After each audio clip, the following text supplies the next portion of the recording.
All right, hello everyone.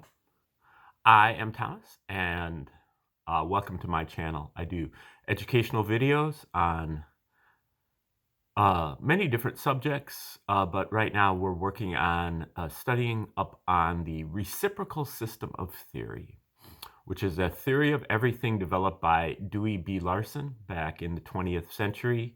He died back in 1990. He started working on it way back in about 1930. Took him about 25 years to kind of develop the theory to the point where he could write something about it. And then he spent about the last 30 plus years of his life writing books and articles and giving talks and trying to popularize his theory. He made a few mistakes, not with the theory, but with the application of the theory, because the theory is starts out with two separate postulates, and then he develops the theory step by step deductively, and he builds out his own theoretical universe and then kind of compares it with the actual universe that the scientists have developed. Now, the basic postulate, he has two postulates. One of them has more to do with math, like the universe, deals in ordinary commutative mathematics. Its measurements are absolute, and its geometry is Euclidean. Now, that has kind of been disputed by Bruce Perret and others who have attempted to develop the theory a little bit more in the 21st century after Larson died. The first postulate is the key one, that the universe is made out of motion. It's not made out of matter. It's not made out of energy. It's made out of motion. Motion is the relationship between space and time. Space and time are reciprocals of each other. And their relationship, their ratio, their fraction is a motion. And basically all kinds of scientific phenomena are relationships between space and time. For example, matter, is time to the third power over space to the third power. Now, you say time to the third power, that's 3 dimensions of time. I only know about 1 dimension of time. And that's right. Larson's theory says that space and time are identical to each other, except that they are reciprocals in motion. And so whatever qualities that space has, time also has, and vice versa. The most basic things that we know about space are that it has 3 dimensions or maybe more. And so that therefore time also has 3 dimensions or maybe more. And the thing that we know most about time is that it is progressing. Time is it's always getting later and later and later in time. And as a result of the reciprocal relation, that means that space is also progressing, which means that things are always getting farther and farther apart, which we can detect if we really abstract ourselves all the way out and we go to the recession of the distant galaxies. All of the galaxies are moving away from each other. Now, according to Larson, that progression of space is overcome by gravity. And so at a certain distance, certain closeness, gravity overrules the progression. So we have to spread out to the farthest reaches before we can actually see the progression of space. Okay, now what we've been doing here, and there's a lot to be said about that. I'm not even endorsing that. I'm not even sure that I believe in gravity. I'm not sure that I believe in space. But this is what Larson is saying. And I think that Larson did make some mistakes, and one of the mistakes that he did make is that he kind of assumed that a lot of these things that the prior legacy scientists had come up with are valid, and some of them might not be, especially some of these things that pronouncements of NASA and so on. Okay, now what we're doing today is and this is the 13th or 14th or 15th iteration of this, so you may need to go back to the beginning, but we're going through Larson's talk here, the outline of the deductive development of the reciprocal system that he gave back in 1986, and this is his step-by-step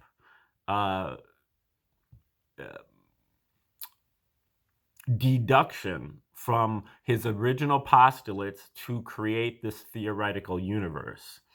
And we're at statement 153.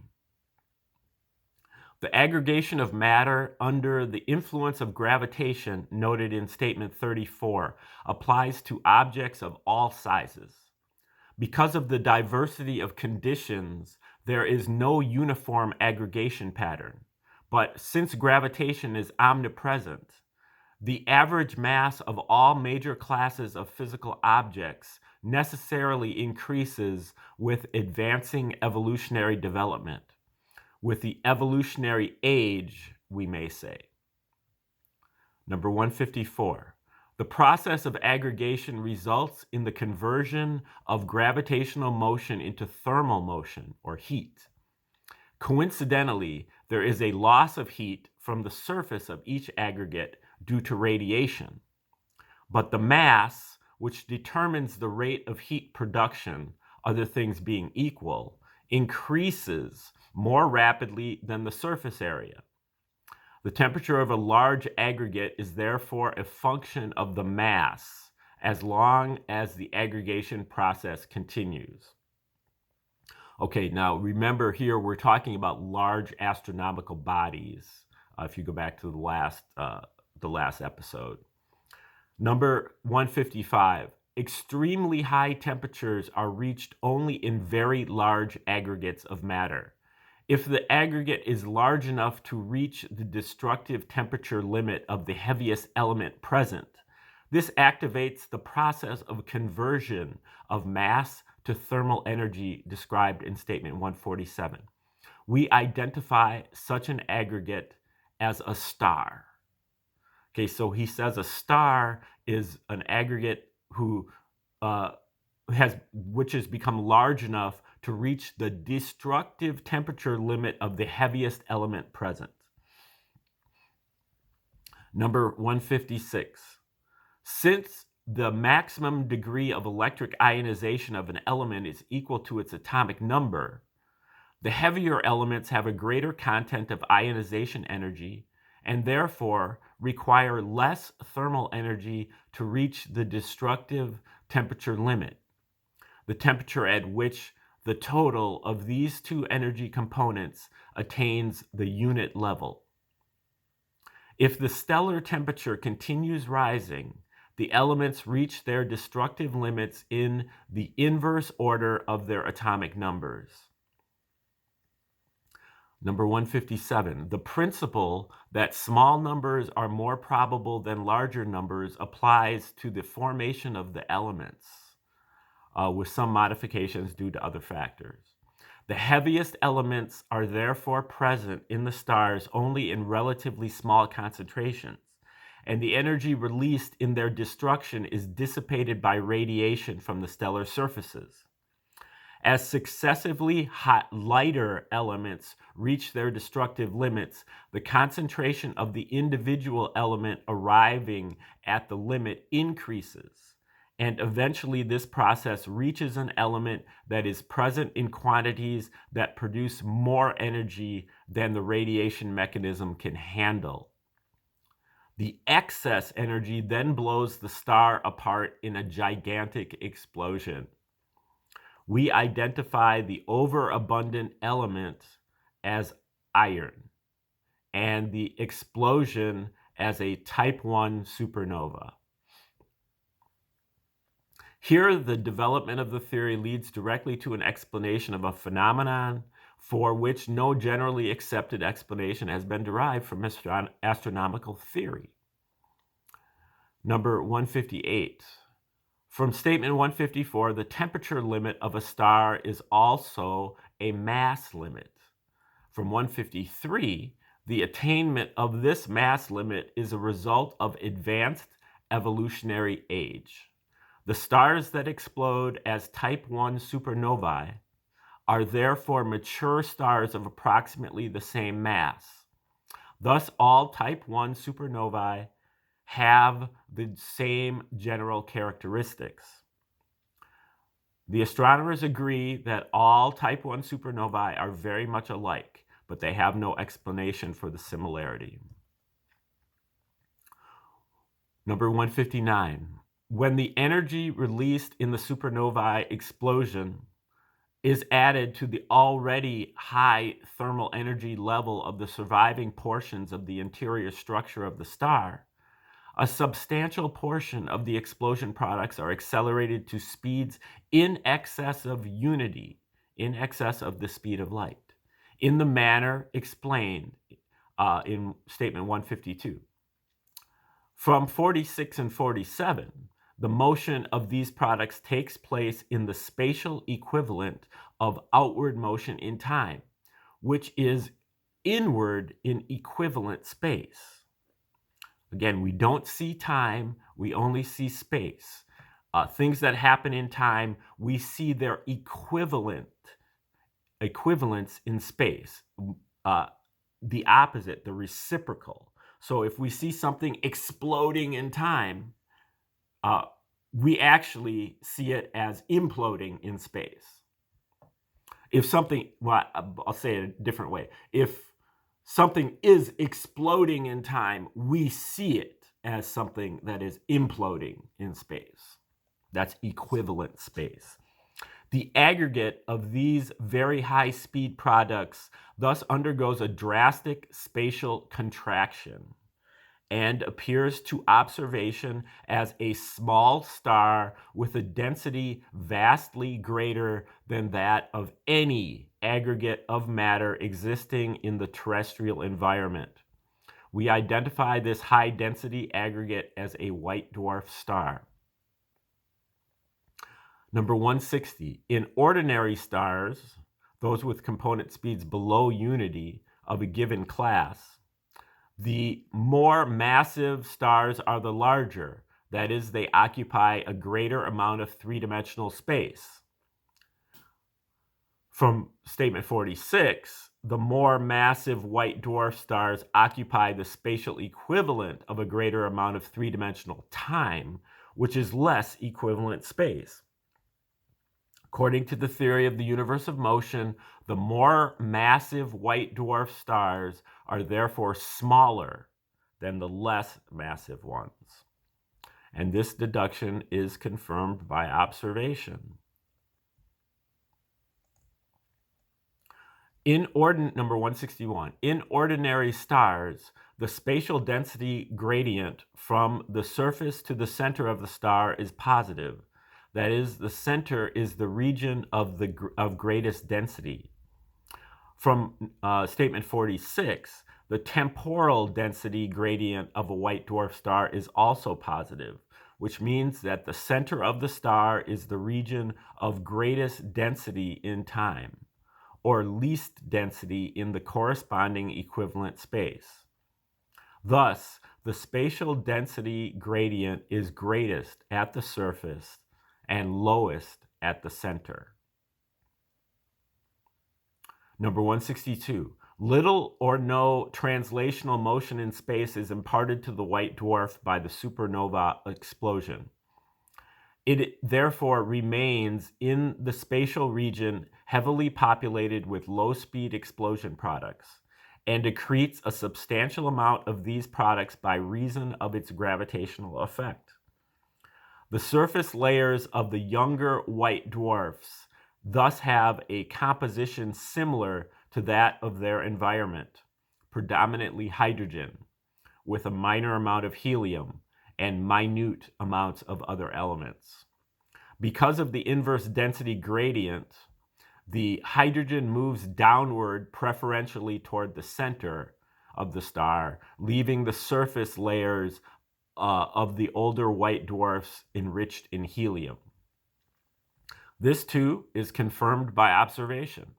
A substantial proportion of the white dwarfs are reported to have a helium-rich surface layers extending up to nearly pure helium atmospheres. Current astronomical theory has no explanation of this reversal of the normal density relations. Number 163. In the supernova explosion, the speeds imparted to the outer portions of the exploding star are less than unity. These explosion products therefore expand outward in space.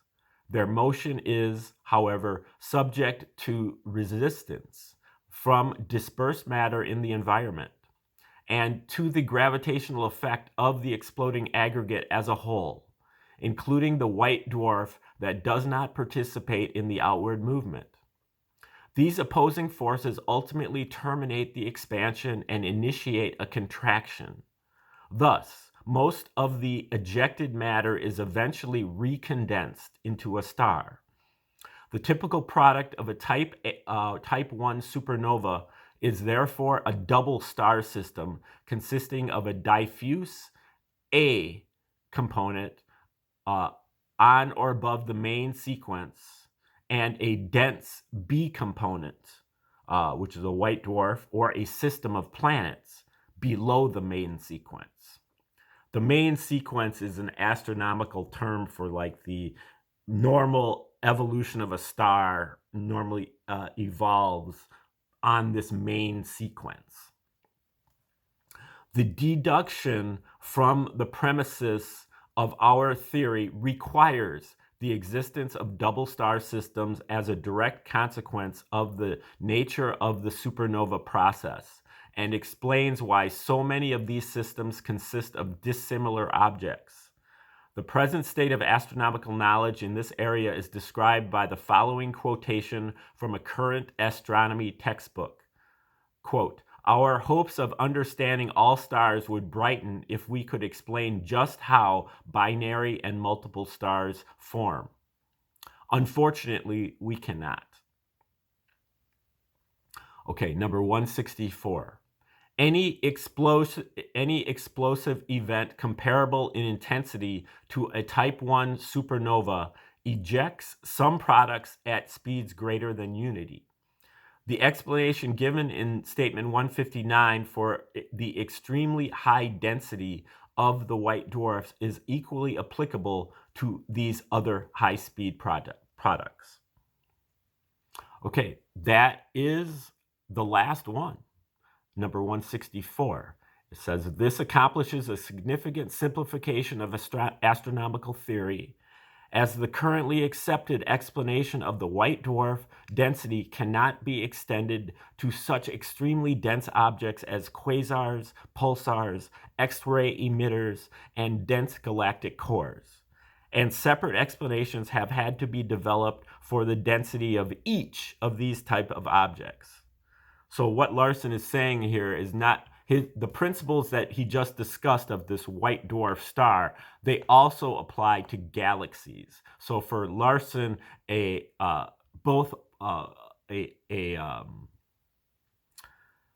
quasar is an exploding galaxy, an entire galaxy that explodes, not just a star.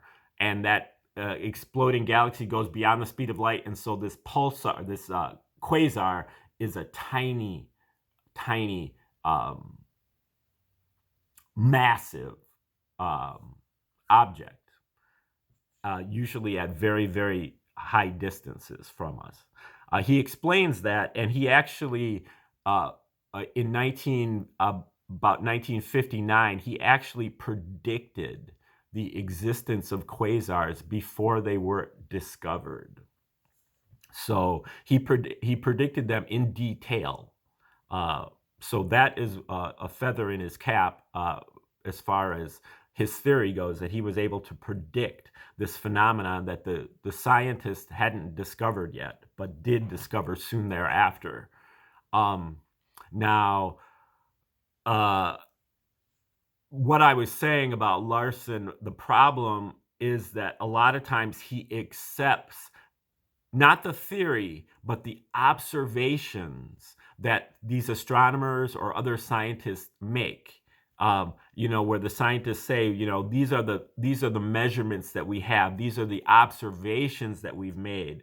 And in many cases, I think that those observations are even false, if not fraudulent. And so Larson is starting off on the wrong foot.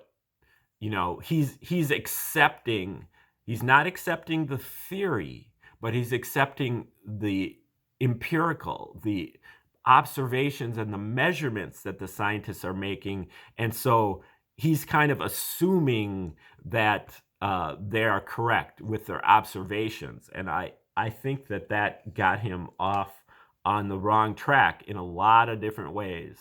And so uh, in some sense, what's needed is to go back and to revamp Larson's whole theory, taking out the times where he just assumes that okay, well, the scientists they're trying to get this right, but they're not getting it right because they have the theory all wrong.